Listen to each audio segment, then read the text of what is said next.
नाज़रीन, सिंध हुकूमत कोरोना पाबंदियूं वधीक सख़्त करण जो फ़ैसिलो कयो आहे। रात 8 वॻे खां पोइ माण्हुनि जे ॿाहिरि निकिरण ते पाबंदी लॻाई वई आहे।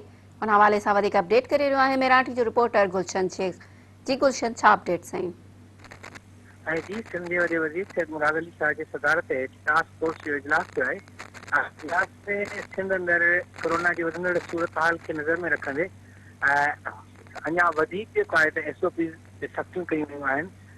सिंध हुकूमत फ़ैसिलो कयो आहे त राति जो 8 वॻे खां पोइ रोडनि ते या होटलनि ते या किथे ॿिए जेको आहे तफ़री मार्गनि ते गैर ज़रूरी माण्हुनि जे जेको आहे त गॾु हुजण ते पाबंदी हूंदी ऐं गैर ज़रूरी निकिरण ते बि पाबंदी हूंदी।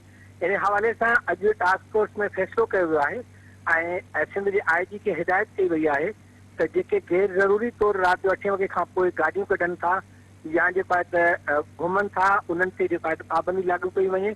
ऐं उन खां अलावा जेकॾहिं कोई अस्पताल या कंहिं ॿिए एमरजेंसी कम सां वञे थो त उनखे बि इजाज़त वठणी पवंदी। इन हवाले सां अञा सिंध जे वॾे वज़ीर चयो त जीअं जेकॾहिं माण्हुनि सिंध जे माण्हुनि SOP ते अमल न कयो त जेको आहे अञा वधीक जेको आहे त सख़्तु कई वेंदी SOP ते। जी गुलशन, अवां जी महिरबानी।